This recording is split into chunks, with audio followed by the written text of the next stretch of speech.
The webinar is now live and we are recording. We are, and the guests are arriving. Hello, everyone. Hey, everyone. We can see you all coming in. We'll just wait for a minute until everybody joins. I'm not sure how many people are going to be here in total, but we'll give it a few minutes. Great to see so many people here that come along on Fridays. Lynn, Hilary, Daniel, hello, Malcolm, Nicola. Can't get enough of me. Got me tomorrow morning as well.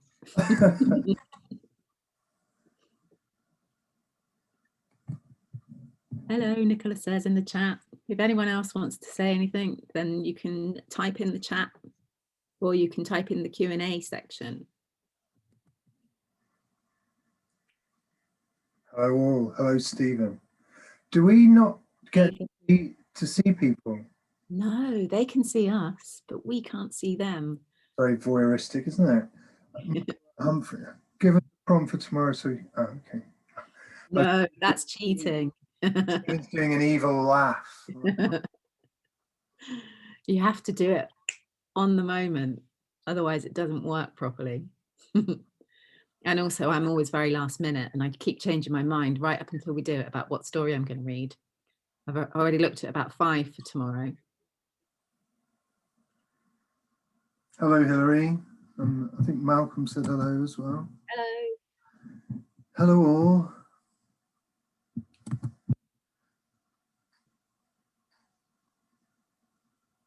So we're up to 15 so far. About 40 had said yes on the thing, but everyone doesn't always turn up. So we'll give it another couple of minutes, I think. And then we'll get started. Hello from cold Switzerland, Moyet says. Hello. Hello, Moyet. It's cold in Ireland too today. Really cold wind, but the sun was shining. Whereabouts in Switzerland are you, Moyet? Hello, Sarah. Near Lausanne. Sounds lovely. Hi from Michigan, USA, says Pat. It's cold and today it snowed. Yeah, that sounds like our March. We've been, no, April we're even in now. We've had snow. All last weekend it snowed. I was thinking barbecue weather was coming. Blue skies and golden sunshine in Northumberland. Blooming cold though, Stephen says. I'm glad it's not just cold here. When I first moved to Ireland, I used to religiously look at the weather back at home and upset myself because it was always raining and cold here. And like England became this kind of like shining beacon of sunniness, it seemed. Really? I went back there and it's not. No, it's not, no. Sarah's in Sheffield,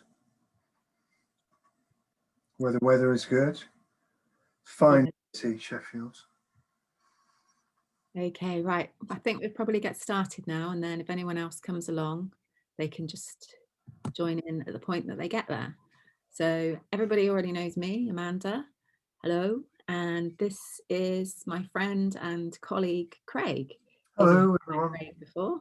Yeah. So Craig and I have known each other for many years, and we designed the Novel Creator course together, which we have been teaching together for 3.5 years now. Yeah. So we're halfway through the 3rd course, and we're starting the 4th one in September. And what we're going to speak to you about tonight is a little bit about what we teach on the course, which can help you as you approach your planning and plotting of your novel and figuring out what it's about. And I'm going to talk about character within that, because character is my big thing. And I have a whole module dedicated to it in the course. And I'm going to give you a little snippet of it tonight that will still, even though it's just a little snippet, give you lots of value as you think about writing the characters in your novels. So over to you, Craig. Okay, hello everyone. So yeah, I'm, as Amanda says, my name's Craig and I write fiction and I also edit fiction and for various publishers. And I also do screenwriting. So I write films and television. And writing films and television has sort of helped me, sort of gave me a model to generate stories, because those practices, film and TV, are very craft based. You know, they're very they're more less concerned with inspiration and more concerned with sort of nuts and bolts. It's very structural. And you know, if you're in that line of work, then you have to be able to generate a story out of anything. So last year, for example, this mad Japanese guy that I know commissioned me to write a movie about the ghost of a medieval samurai in contemporary Madrid, right? And I was like, oh, okay, yeah, sure, I can do that, because I had to, right? Because that's the job. So because you get these strange commissions, I sort of had to develop this system or a structure or a method to generate stories and to hang them all together. And that's what I'm going to talk a little bit about today. I've got a few slides. But before I do that, I just wanted to say my approach to storytelling is very structural, and it is to do with method, and it is to do with craft. And what I sort of like about this course that Amanda and I do together is that Amanda's take on it is very different to mine. She's sort of very intuitive, and she concentrates on the character. And we've got completely different approaches, you know, and often contradictory, it would seem, but you know, that's what the truth of storytelling is that, you know, neither of us is wrong or right. You know, I bring a certain set of tools to the job, and Amanda brings her own set of tools to the job. And you know, the people that we're teaching, sometimes the tools I bring work, and sometimes they don't. And sometimes the tools Amanda brings work, and sometimes they don't. So it's just a question of sort of complementary approaches, really. And I'm very structural and predictably very Boise about the whole thing. So I will now show you my organized slides, which are very structural. I haven't got the slides. Yeah. So I'll do that. But I've brushed my slides up a bit today and made some cheerful spring colors added. And they're usually a bit more dour, but I've gone for springy slides today. So, oh, and I'm on the wrong slide, rather helpfully. So here we go. So to generate a story, I've got this method which links plot with character and theme. Okay, so this is the sort of process. You look at your inspiration. Why is it that you want to tell this story? And I am going to have to crack through this, by the way. Normally I would spend a lot more time on this.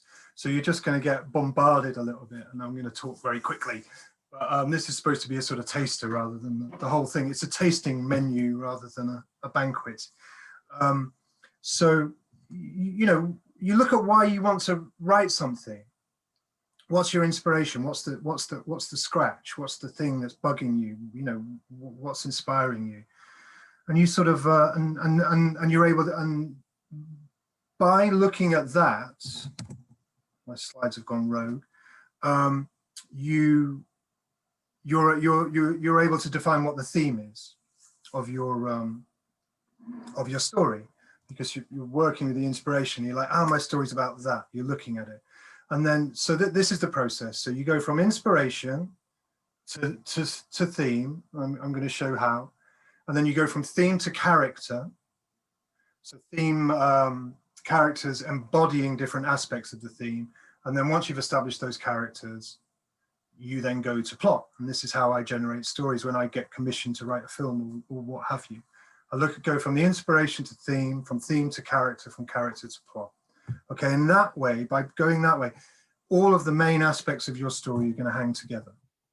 Okay, So the three constituent parts of narrative: theme, what a writer says about the world. People talk about in fiction and literature, they talk about points of view, tone, voice, what your story is about. So theme is the thing that, you know, it inspires you. It's what you want to say about the world. It's your take on the world.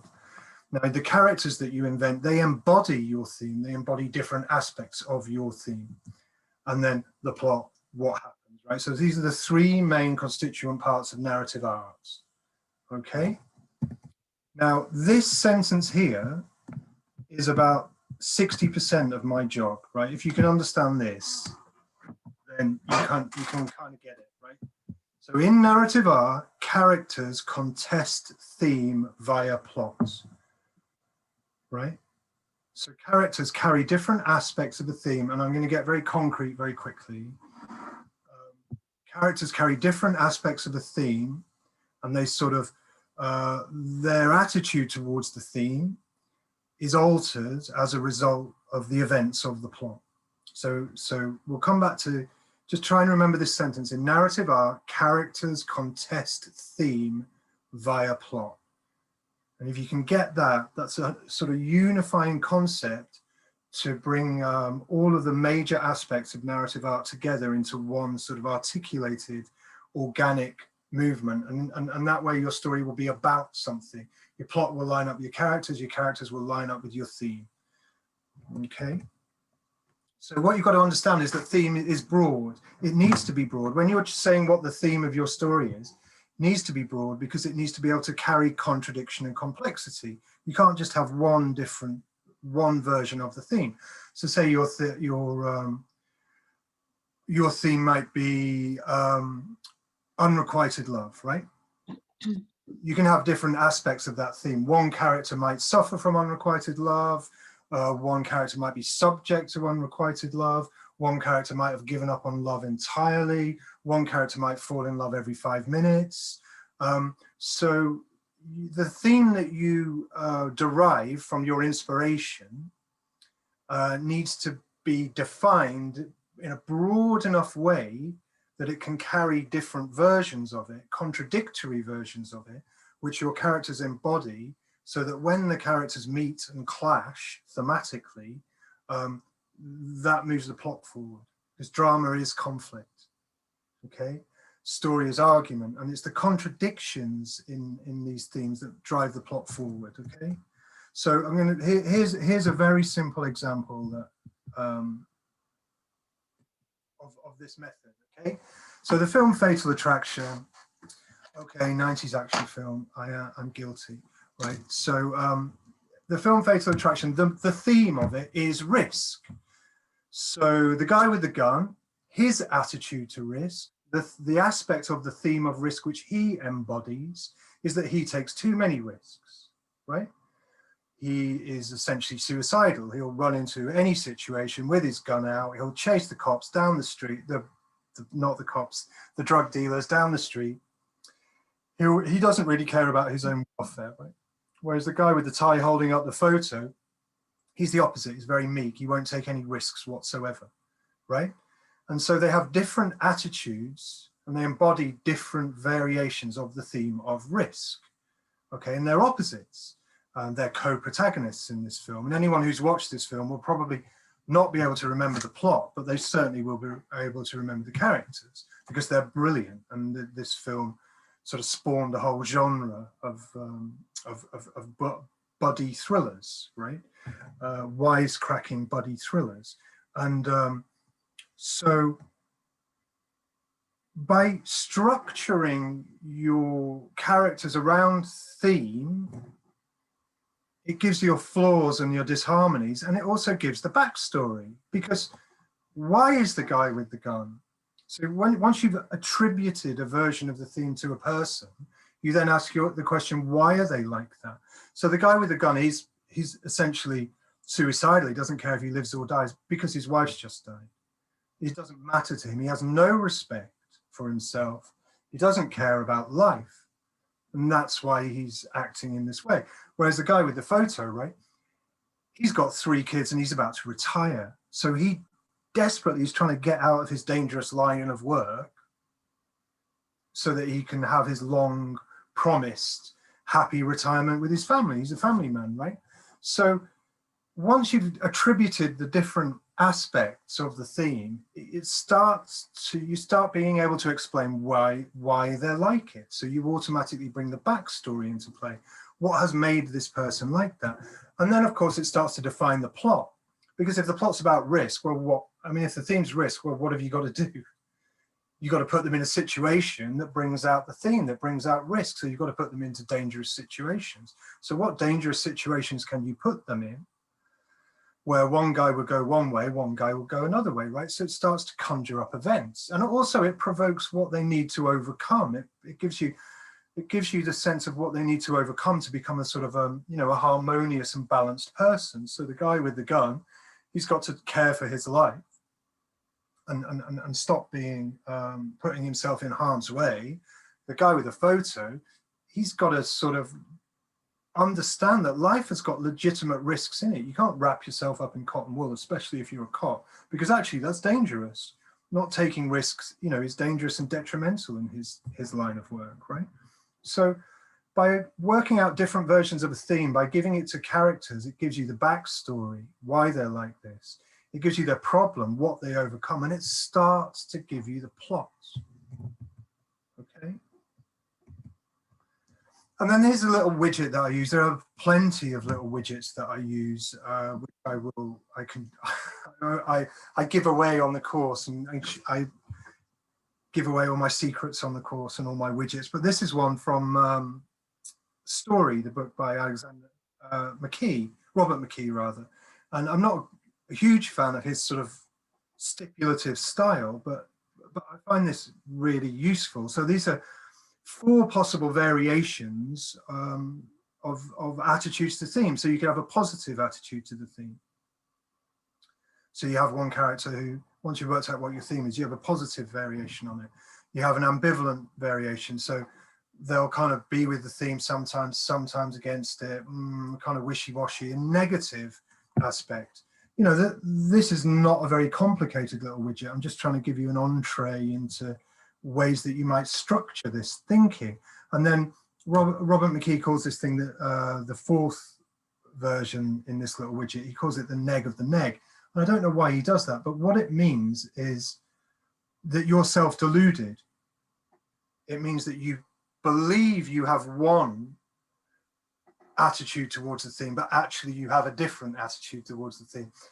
And that character in that corner, in the neg of the neg corner, they're furthest away from the possibility of being a harmonious person, of understanding life in a true and undiluted way, because they're profoundly deluded. So actually starting someone with that variation of the theme is enormously helpful for a writer, because it means that the person's got to go on an extraordinarily long journey of emotional development in order to get to a point of harmony, or indeed to fail to get to that point, and in which case you might be writing a tragedy.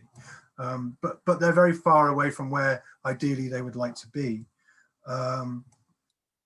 So just to sort of summarize it, and usually when I do this talk, I give a lot more examples, and it's kind of slowed down. I try to make it more concrete and do it so people can apply it to their own work. But just to kind of sum it up, you go from inspiration, you sincerely ask yourself, what is it I want to write about? What is bugging me?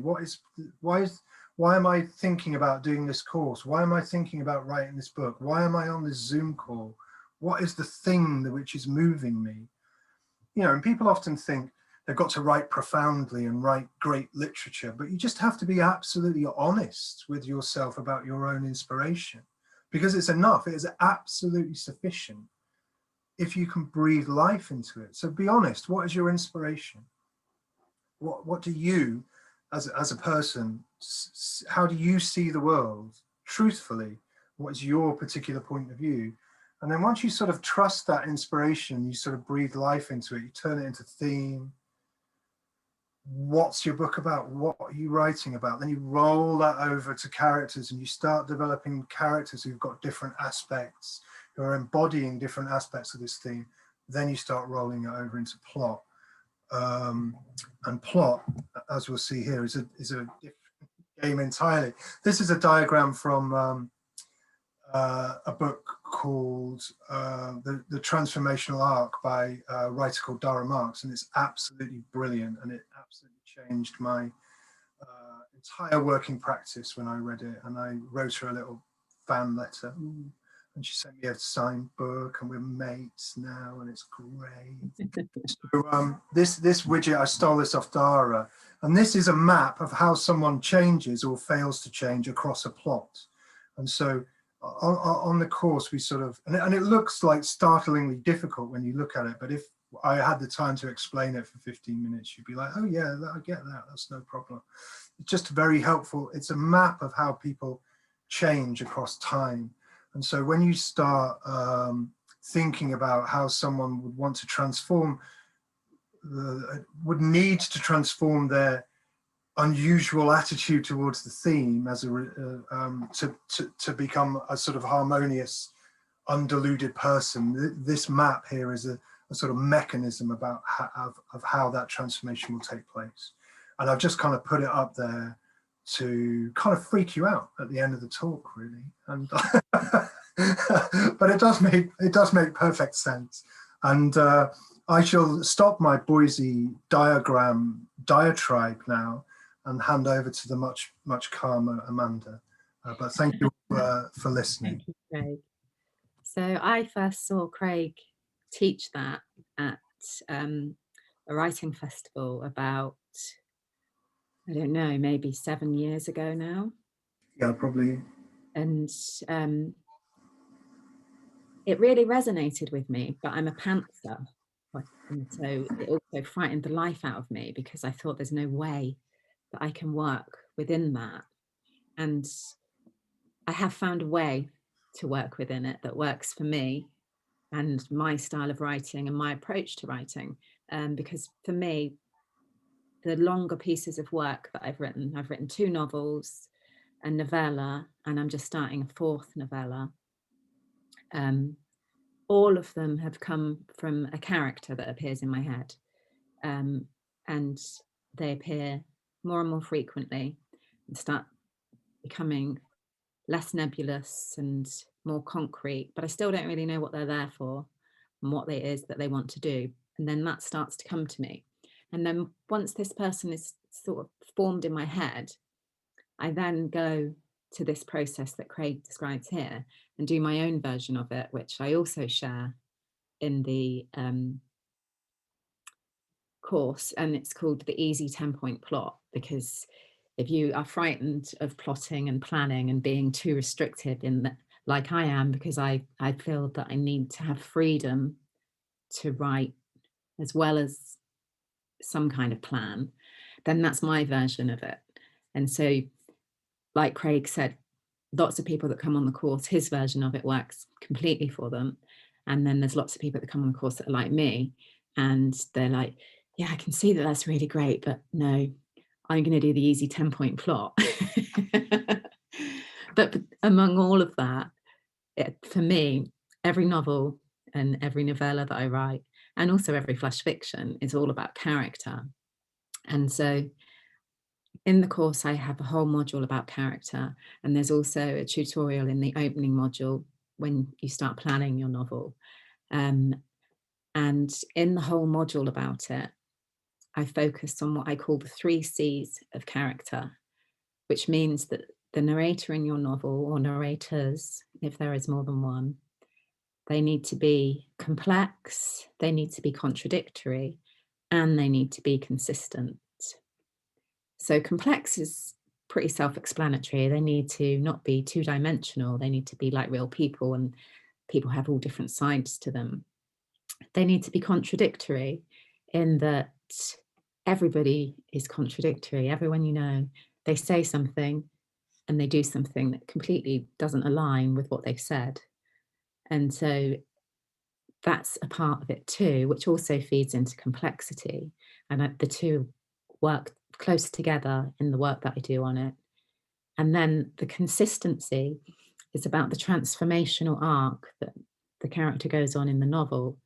And so they've got a consistent behavior which needs addressing, and they either transform it or they don't by the end. And so it's in what you do with that consistency that provides the emotional resonance for your story. Either, yay, they fixed it, it's a happy ending, or, oh no, they've got even worse, and it's a tragedy. So, but for today, because we have very limited time, because there's the Q&A at the end so that you can question us and we'll do our best to answer it. I would just want to focus on character complexity. So if you've been reading any of the blog posts that I've made, the A to Z of character, you'll see in those blogs what I'm talking about, because I show the different sides of these characters in these novels and how nobody is ever just one thing. Because in the editorial work that I do, hundreds and hundreds of novels pass over my desk every year. And a lot of the problem in newer writers' character development is that their good guy is all good and their bad guy is all bad. And there's no black and white, there's no meeting in the middle. So character complexity comes from knowing that even your hero has got things that need fixing. None of us are perfect, or we would be the Buddha. And at the same way that the bad guy is obviously doing bad things, or bad woman, there's something in their life that's made them like that. And even though you might not necessarily reveal that to the reader, you need to know it. You need to know that there is another side to this person, so that when they appear in your novel, you write them and they seem like real people rather than caricatures of a baddie or a goodie. And so I've been reading mystical readings lately from ancient times, and this is something that I came across in reading the Tao Te Ching in the foreword, and it really made me think that this is what I'm teaching about character, but it's put it in a way that I thought was really great. And it said, evil is not a force to resist, but simply an opaqueness, a state of self-absorption, which is in disharmony with the universal process, so that as with a dirty window, the light can't shine through. So that about the dirty window just made me go, that's what I'm saying about characters. So we're all windows. And so your hero, their window is less dirty, and your bad guy, theirs is filthy. But there's a little chink in the corner where you can still see through. And it's about how you reveal that. And it can be in just one line, just one moment of the novel, that you give us a deeper insight into a baddie. Because I really believe that no matter what genre you're writing, you have to make your characters complex and real. Otherwise, they're just forgettable. I mean, I've read loads of different novels because I have to read across all genres in order to be able to do what I do for a job, because I have to understand what each genre is doing. And I find them so unsatisfying if they haven't put the time into developing the character, and completely forgettable. But I enjoy reading all different genres. I enjoy crime, I enjoy horror, and I enjoy what people call commercial fiction. And I love a nice little commercial fiction rom-com story with a happy ending, but only if the characters have been written well. I don't want them to just be like these ticker tape characters that everyone churns out book after book after book. And so I really believe that writing your characters with the 3 C's is the way that you make them real for your reader and for you. So you've got to enjoy writing them too. So I share a quote in the course, which comes from Stephen King, about how writing has to be something that you do to make your readers feel something. And in order to make your readers feel something, you have to feel it first. And I really think that's true. We all want readers to read our books, but unless we're just doing this for the money, in which case I would say, get out of it now. then it has to come from the heart, and coming from the heart is how you write characters that people never forget. So that's all I've got to say about character this evening. So I hope you've enjoyed our two different approaches, mine with a mystical spiritual text and Craig's with his PowerPoint presentations. So you can start typing your questions into the chat or into the Q&A panel at the bottom.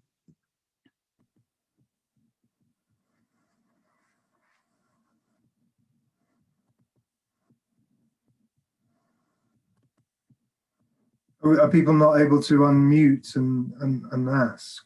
Does it not work that way? No, because it's a webinar rather than a meeting. Okay. You have to invite people in to talk. Okay. Can they put their hands up? Oh yeah, if you put your hand up if you want, rather than typing, and then I can allow you to talk. If anyone has any questions. There's one. Q&A box, we've got one. Lynn, I was curious as to what the lower lines led to on the graphic with the when, why, what, etc. Craig? I'm guessing that you mean the final slide that I showed. Is that right? Is that the then what is meant by the then why what? Do we mean this thing here?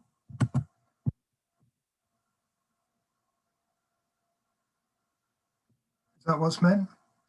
I'm not sure.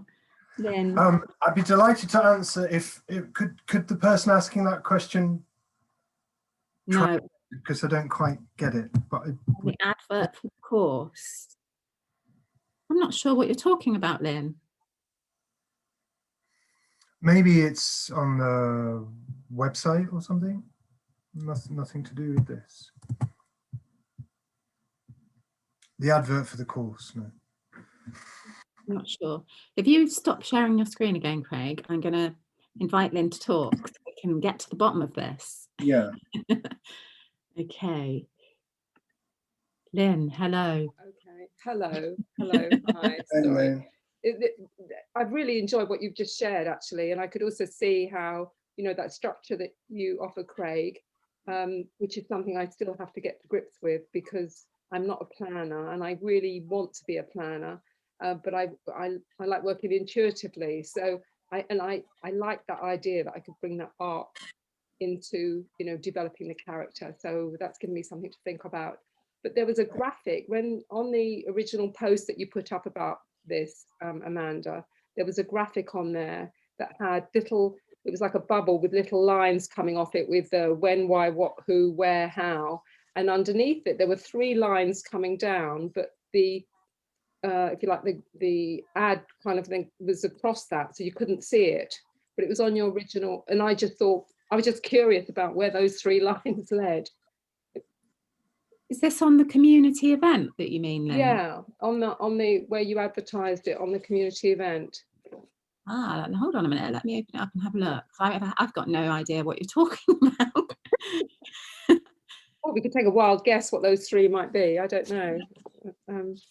Well, maybe that's something we can look into afterwards. And yeah, it's not, you know.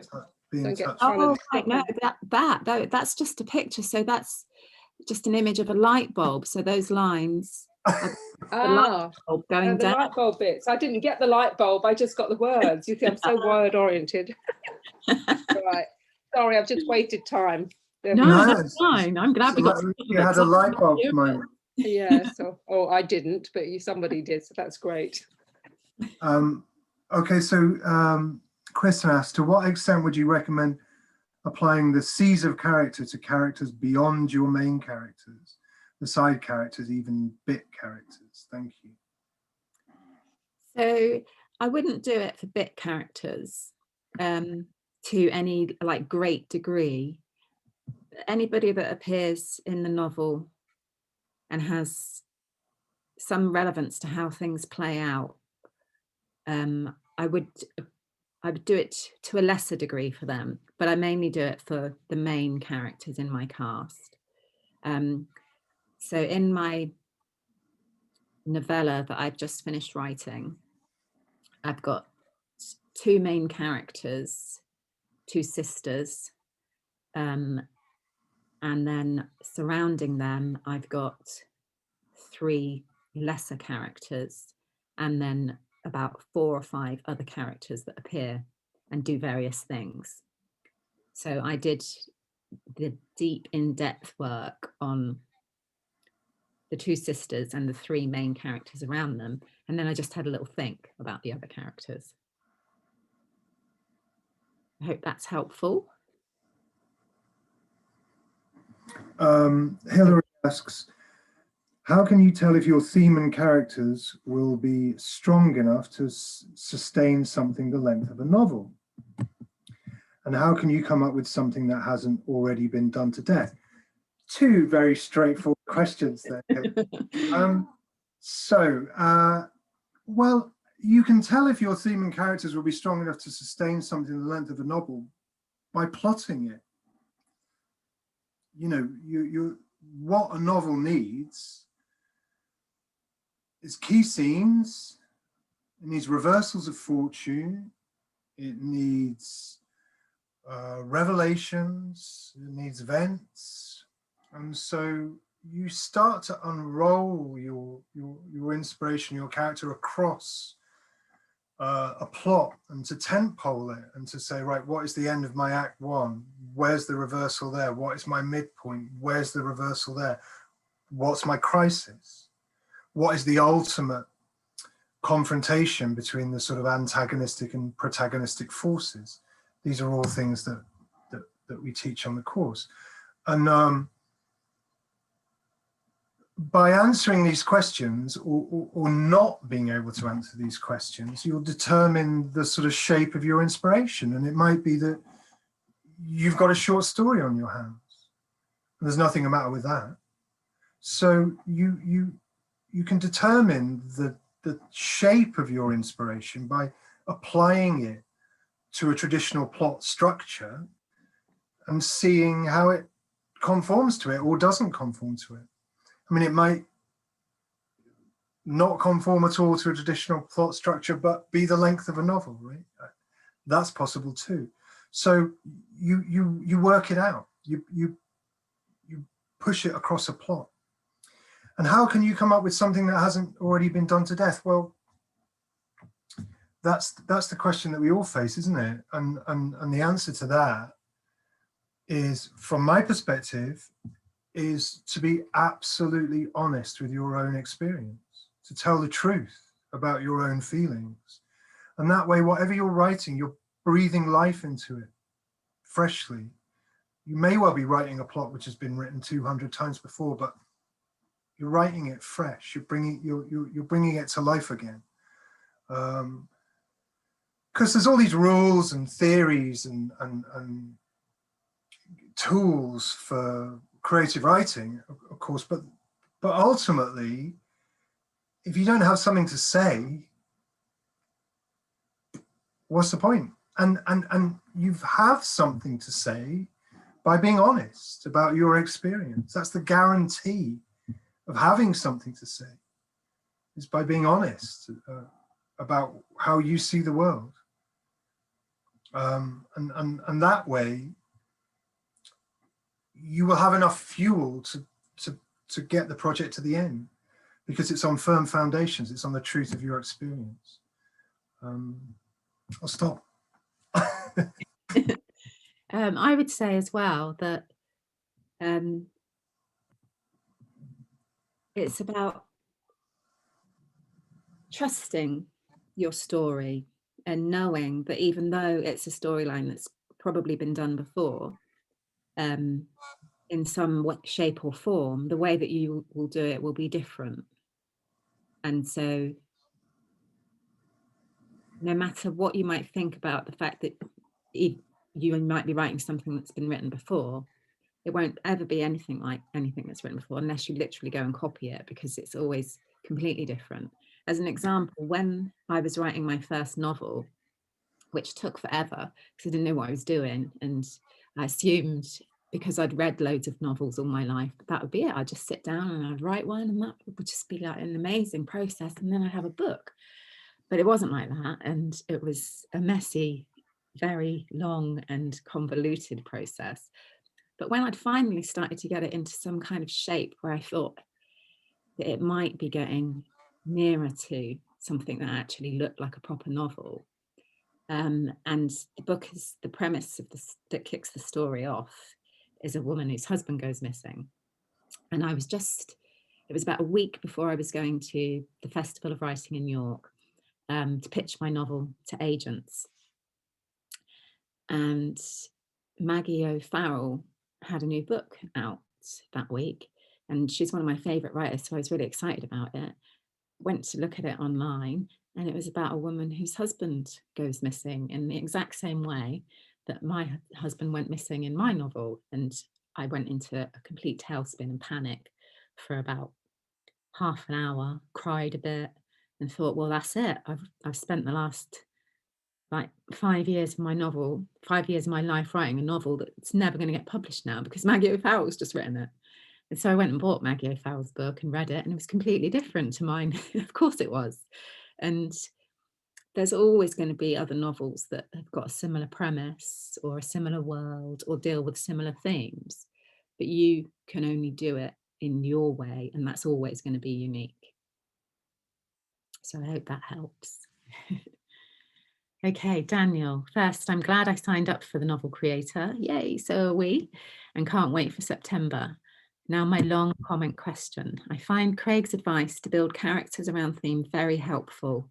It's already helping with the story I'm working on, but I've heard conflicting ideas about theme. I think Stephen King in On Writing said to let the theme emerge naturally at the end. Do you find that the theme changes over the writing process or becomes more refined? Well, first of all, I'm not going to go toe to toe with Stephen King, am I? So there's only going to be one winner there, right? So I think he's, you know, I think the way I see process and the way I see models of storytelling and the way I see this method that I have is it's scaffolding, right? You're just kind of holding the story up. You're holding it up. And it may well be that the story takes a crazy turn at the end, right? And that's fine. You're just mapping it out that way, saying what your theme is, and that you're heading in that direction. It's a map, right? And you may find as you're going along that there's a whacking great hill in the way, and you've got to kind of go a different way. So to me, everything I've said about going from inspiration to theme to character to plot, it's how you get started. It's how you develop your intentions. And then when you start to apply your intentions to the reality of the text and the story, you must be alive to the spontaneity of the situation that you're in. The more formula you apply, the more formulaic your story is, right? And you have to be alive to the unexpected, the beautiful chance that emerges in the process.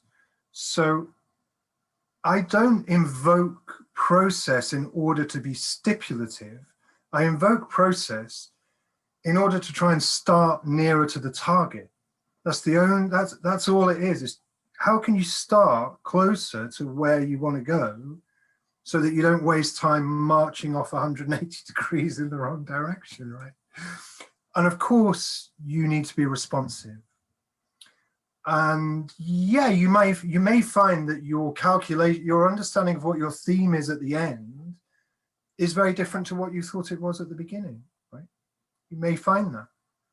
And the process that I've outlined comes from screenwriting, and screenwriting, you know, a movie is a 2-hour thing, right?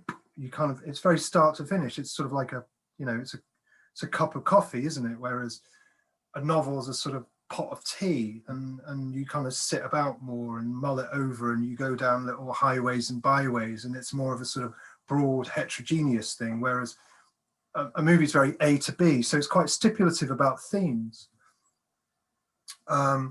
So yeah, I think he's right, and I think you'll be surprised at the end that it's different to what you thought.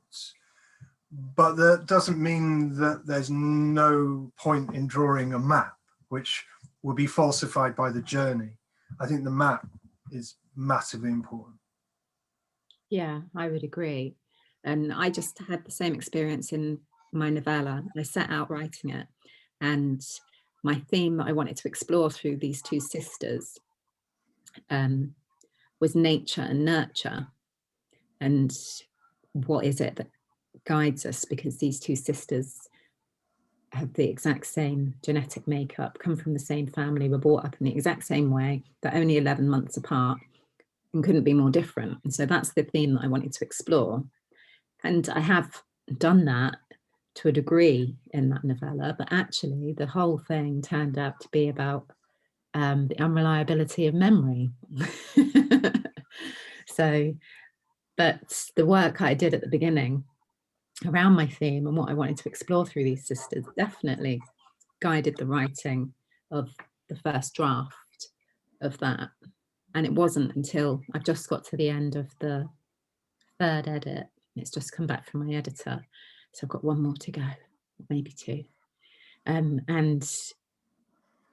it's definitely the theme is now the unreliability of memory and nature and nurture and all kinds of other things that emerge when you're writing, because you might start out with one theme, but every single novel has multiple themes woven through it.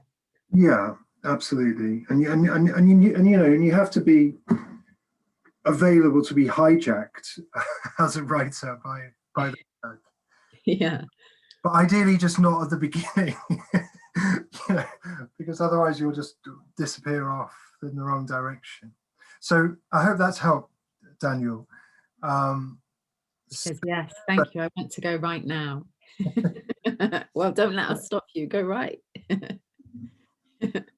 So Sarah asks, what if you're struggling to identify the theme from your inspiration, whether that's a character or something less concrete?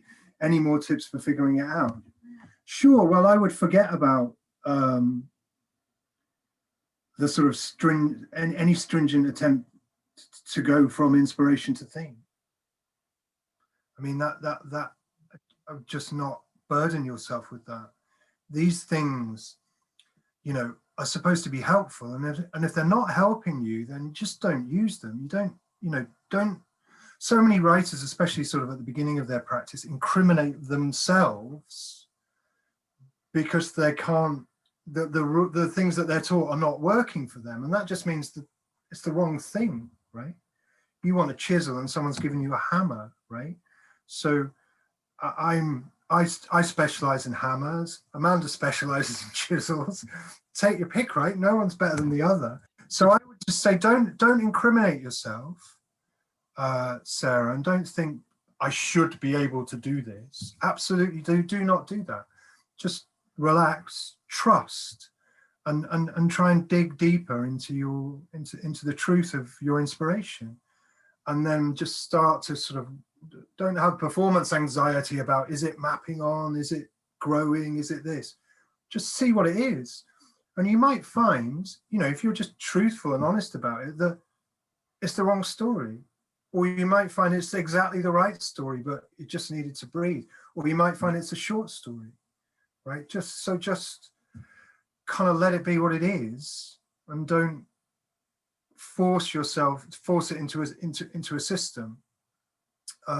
I force things into a system because I'm in a hurry and I'm a hack, but that doesn't mean you have to.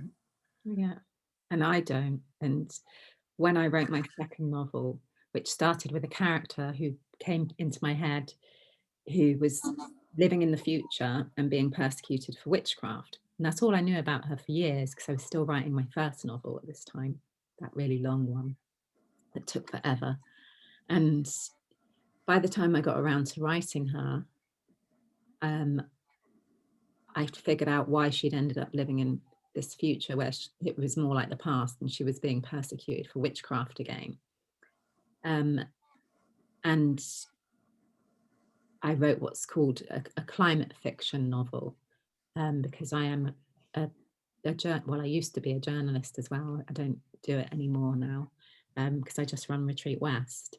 But for nearly 20 years, I was a journalist writing about environmental sustainability, and I was angry about what was happening to our planet and that people weren't taking enough notice. And I was going to pour all my anger into this woman who ended up living in a world that we'd ruined, where people had gone mad and were doing witch hunts again. And I poured all of my anger about the climate change and the use of the world's resources into this character in this scenario, not knowing at all what my theme was that I was exploring other than that. But when I got to the end of the second draft, which is when I sent it out and let other people see it for the first time, while they were reviewing it, I sat down and really thought about, okay, I've done all that now. I've told everyone off about what they're doing to the planet through this character. So now I need to find what's the real emotional truth of my story, which is what your theme is really. And I realized that it was the power of love to change things. And so my main character had been going out and protesting and getting involved with activists and doing violent things, trying to make everyone see things her way. And her husband was like, well, no, that's not the way to do things. You don't even need to do that. We've got our own community here where we're safe, etc. Because this is before she was persecuted for witchcraft. So he was wrong, but he was right. And he believed that love, if you just did everything out of love and acted with love, everything would be all right. And so that's the theme that I finally identified for that novel. And I started to weave that in and change things in my third edit of that novel to focus on that theme. So if you don't know about it until third draft or fourth draft, that's fine. Yeah, I definitely agree with that. I've been eyeing this question from Gail with great trepidation here, but I can't dodge it any longer. So I'd love to hear Craig's process applied to his medieval Japanese samurai story, and on this same character and how she might approach, if there's time. I really don't think there is. I don't know if there is, because I only told you half the story, right? This Japanese guy who commissioned me, he's a proper loony, right? And he's extraordinarily rich. He's worth hundreds of millions of pounds, right? And he just occasionally commissions berserk film scripts off people, right? So half of it was the medieval Japanese samurai in contemporary Madrid. And the other half of it that he asked me to do was that the samurai had been summoned to contemporary Madrid because a girl had just been involved in a car crash there, and she died, and she was going to become an angel, and it was his job, the Japanese samurai's job, to gently lead her to understanding that she died and she was an angel. Wow. Yeah, so that's what he asked me to do. So, you know, I had to write a buddy movie between a woman who didn't know she was dead and Japanese samurai. It was excellent, actually, and I really enjoyed it. And the guy loved the script, and we were going to film in October. It was all set up to film, and then COVID nixed it, so I was very annoyed about it. But another thing that made it even more complicated was that I wrote it with someone else, and I wrote the first and the third quarters, and my co-writer wrote the second and the fourth quarters. Right. Because that played to our different strengths, the different parts of the film. So, given that, how did we apply theme? Well, we did. We worked out. We would. There were these characters in this situation, and they had different challenges. One had to realize that they were dead, and the other one had to bring them to that realization. And so we played with the predicaments and the feelings associated with these predicaments, and that led on to the theme. It was a crazy brief, and I hope for many more like that. And my answer was probably about as insane as the brief was. And how would I apply my character approach to this Japanese samurai? You could have dodged that if you wanted. Yeah, in the same way that I apply it to every character. I would sit down and think about it. But in the way that Craig gets commissioned to write stories like that, where he's given a character, I've never written a long form piece of fiction like that. So I've never had to apply my approach to characters that haven't come to me organically. So whether it would work, I don't know. And I can't imagine that I'll ever find out. Because if someone came to me and asked me to write that movie, I'd run the other way. Well, I tried, but he was waving all this money at me. So. Yeah. Although I would like to watch it when it's ready. Yeah, well, I hope it gets filmed. It'd be quite fun. Yeah. So Lynn asks, you mentioned being hijacked. I find this happens with characters turning up like uninvited guests. How do you manage that? Shut the door on them or follow where they take you? Would a plan stop that happening so much? Well, it might and it might not. The thing about having a plan is that you know when you've departed from it, right? You don't have a plan to stick to it. You have a plan so that you know when you're going off it, and you can ask yourself, do I want to go off it? I'm veering madly away from the thing that I intended. Is that the right thing for the story? Am I just going berserk here, or have I found some new interesting energy, and do I adjust my plan? So by having a quantified intention, you can gauge where you're going and ask yourself if you want to modify your intention. So it might stop it happening, it might not. It's a very intuitive juggling act between spontaneity and planning. It really is, and everyone's different, and every project's different.